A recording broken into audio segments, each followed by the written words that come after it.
I really wish there was like more angles to shoot from, but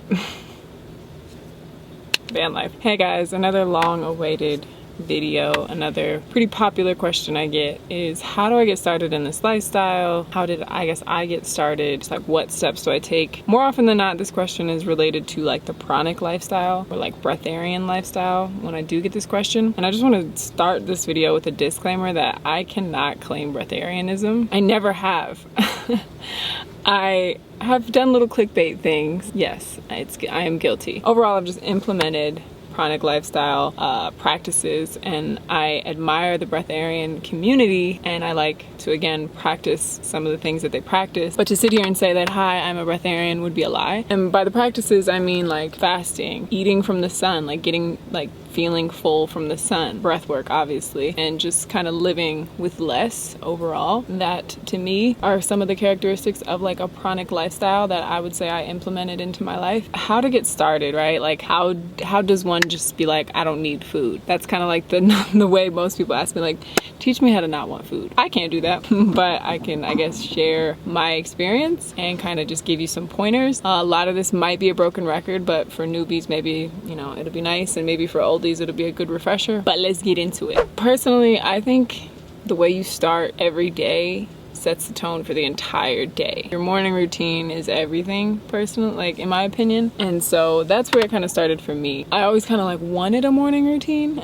but once I actually like committed and started to prioritize my morning routine as if it were like, oh shit, I'm late for work. Like I'm late for my morning routine, like giving that same emphasis to that, things just started to shift. I actually have an episode of my Vancast where I just want to touch on this really quick, where I talk about fasting versus eating disorders and kind of my experience with that. I'm gonna link my Patreon down below if you're curious and want to check that out. By no means am I trying to emphasize an eating disorder lifestyle. I'm just talking about living with less in general and being full off of less. And that doesn't necessarily just mean food. I mean, you're always consuming. Right now, watching this is consumption. It's a matter of changing perspective, really. I have a video actually specifically I would probably recommend you to watch before you even watch this one, called like, what does Breatharian even mean and what is the Pranic lifestyle? But yeah, for me, you'll realize the more that you breathe, the less you need. And I don't know if you've like seen that somewhere online and been like, okay, yeah, true, whatever. But it's one of those things that you will not understand until you do. But like, say instead of waking up and just habitually eating the breakfast that you've been eating for the past year, week, whatever, you decide to do 15 minutes of deep diaphragmatic breathing instead. You might still be like, all right, I'm gonna go eat my breakfast now. But I can almost guarantee it'll digest differently, like faster and more efficiently, or you'll get full a lot faster. It's hard not to repeat my other video, but prana is a vital life force energy that is all around us, within us. And when you take a deep breath in, you are inhaling prana. It is something that you can literally get full off of. Think about it like the runner's high. You're just high off of the breath. Those endorphins and everything, like it's the nervous system, it's the heart rate, but it's also the breath. It's kickstarting all of that. Everything kind of comes back to the way you're breathing. And the more that you are breathing fully and from a deeper space, you will naturally not need more. And that really comes into like hour-long breath sessions. And that might intimidate you right now when you hear that, and that's totally okay, because it did for me too. But if you think about how much time you spend doing other things, I know it seems crazy, but 45 minutes even of breath work isn't really that long. And when you just start to be like, okay, what if I just pass this time with deep breaths instead of watching that YouTube video? Hopefully you still watch mine though. I don't know, scrolling on Instagram, like, what if I just took the next 30 to 45 minutes to just breathe? Now, some people definitely do breath work and then are hungry afterward. That is totally normal, and I'm not sitting here telling you you're wrong for that either. If you're like, man, I do breath work and I get hungry, that's fine. I think it's a matter of decision and discernment at that point. Are you emotionally hungry? Did the breath work stir up some things that maybe you're not aware of, some like tension, some emotions, and you might feel fine. That's the like funny part. Like you might be done breath work and you're like, oh, all right, I feel good, I'm hungry. But a lot of times we are just emotionally filling a void, and breathwork kind of like exposes that and brings things to the surface that we didn't even realize were buried in our bodies and in our minds and in our spirits. You know, it's something to, again, just to discern and be aware of. I can guarantee though, if you start your day, if you prioritize that morning routine, you wake up a little bit earlier, go to bed a little bit earlier, whatever you have to do to get at least 30 minutes in the morning man, it'll start to change things. Your breakfast routine will not be what it was, especially like build on it and consistently. Like if you did a week of 30 minutes in the morning, do a week without it and see how different those weeks are. I like to tell people really just 2 days. Do 2 days of waking up early and doing breath work versus 2 days of not, and like notice the difference. Your breath is literally your spirit. So the way you're breathing is where your spirit is. They translate to each other. I have another video called Breathwork 101 where I go in on things you might not know about breathwork, and that's a really, really informative video, and it's really concise, and I'm really proud of that video. But anyway, I guess my first piece of advice would be prioritize your morning routine. Make it a point to do breath work. I would, at work, take breath breaks. I would go to the bathroom and breathe. On my lunch breaks, I would try to breathe. On the car rides home, I would just be aware of my breath, because breath work is essentially just awareness of the breath. You can just start to deepen it, start to make it just through the nose instead of the mouth, like just really bring awareness to that space. That alone will recalibrate so much in your system. Personally, don't think I've ever really been able to like not eat just with the strength of my mind. If anybody's like trying to do that, I think that's where it gets unhealthy. I think that's where it can, fasting and like whatever, I'm just gonna keep saying living with less, can turn into dangerous territory where our mind is trying to control our bodies. I've had times where I was doing that. I was totally like mind controlling the body instead of just focusing on the breath more than consumption. That's really what it comes back to. Like you can sit there and be like,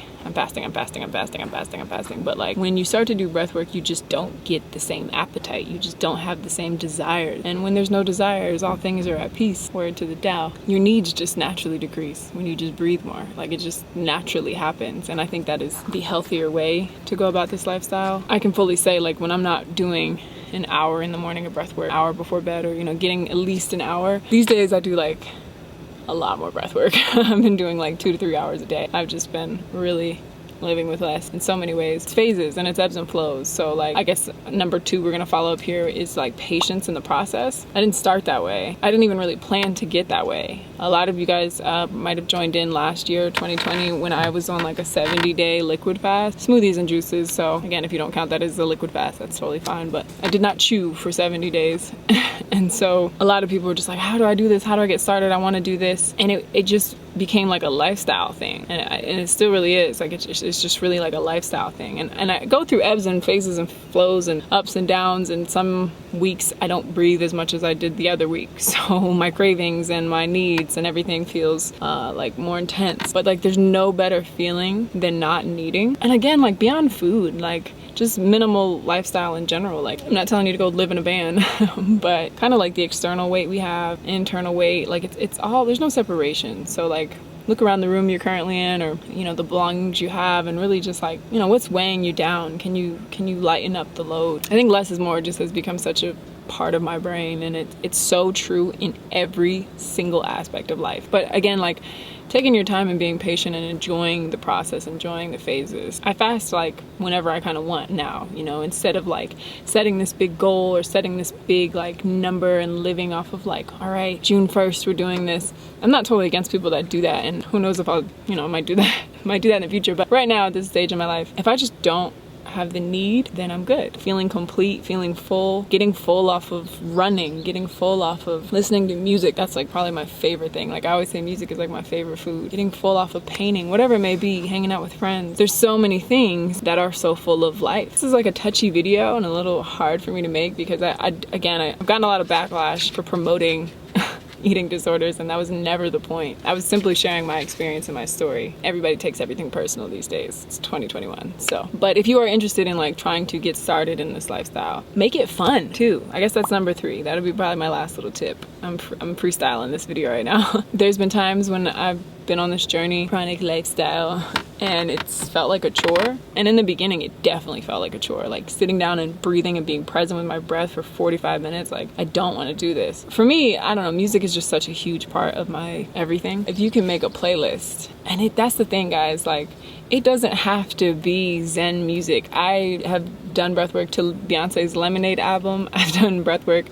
I like to do it to like trancey kind of electronic music that I don't even listen to on the regular daily, but it's like a workout. We always talk about working out our external muscles, but working out the internal organs is just as, maybe if not more important. Inside is the outside, outside is the inside. So, if you have to think about it like that, whatever it takes for you to be like, all right, I'm working out my lungs, and enjoy that. Like I've made so many just fun playlists. You can follow me on Apple Music, shameless plug. I have Breathwork playlists and just like other playlists. That's just kind of my way of like expression. You know, make it 30 minutes. Breathe to your favorite album. It doesn't have to be Tibetan Bells or 432 Hertz. Like, that is probably my #1 piece of advice for everyone, is like, make it fun. You can jam out and turn the music all the way up, put your headphones in, and just like breathe to the beat, hold on the chorus, exhale out. Enjoy that shit, because it feels so much better when you do it like that. But like anything, starting is the hardest part probably, and consistency is key. It's like going to the gym for your lungs. And you actually are doing the equivalent to running and doing all that other stuff. Like, you're getting high and detoxing the body. The breath is the most detoxifying thing we do for our body. 70% of toxins are eliminated through breathing, not the bathroom, not through anything else, through the breath. That is where toxins are removed. So if you're trying to like go on a detox, you gotta implement the breath. Like, it just makes it so much more easy. And like I said, I've tried to do fasts or tried to live this lifestyle in phases where my mind wanted to control everything. And bruh, you're either aware of the breath or you're aware of the mind, period. Like, you really can't be aware of the mind while you're breathing. Like right now, I'm gonna challenge you. Close your eyes. Inhale in. And just focus on how the breath feels through the nostrils or through the mouth. Going in through the body, down through the throat, down through the lungs, all the way down to the diaphragm. Your belly's inflated out. Exhale it all out slowly. Feel your stomach cave into the spine. There's like no way that you can do that, especially when you have your favorite song on. And like, think about your to-do list. If you're being aware of the breath truly, if you're really, really like in the present breath. It's a beautiful thing. So I don't know if that helped. I don't know if that answered any question. I'm gonna shamelessly plug my beginner's breathwork course here. Personally, it's like my favorite thing I've ever created, because I just feel like it's concise. It's something I wish someone made for me when I was first getting into this. Because I honestly, my brother is who taught me breathwork. For those of you not familiar with him, I will link him down below. And I didn't really have any, but like, I didn't like call him every time I was doing breathwork or like have him there physically with me to teach me. Like, I was just doing the thing and trying to learn on my own. So it's a, you know, it's a 7-day video breathwork course. The first 4 days build upon each other. The last 3 days are hour-long breath sessions, all different. So like the first day is like 20 minutes. You just go through healing sounds. There's also a video just specifically like how to properly breathe. You know, the second day is, I believe, like 35 minutes. And then it just kind of builds on itself. And you can take your time. You can do day 1 all week. You know what I'm saying? So it's yours to play with. You know, it's perfect for beginners. Perfect really for anybody that wants to just get like a routine practice. Pretty much sharing what I started with, the routine that I started with, the healing sounds, the patterns, the rhythms of breathwork that I first started doing, that I still do to this day in that course. So I think it's a perfect place to get your feet wet. All right, I've rambled enough. Plenty more videos on the way. And yeah, guys, I will see you in the next video. Peace and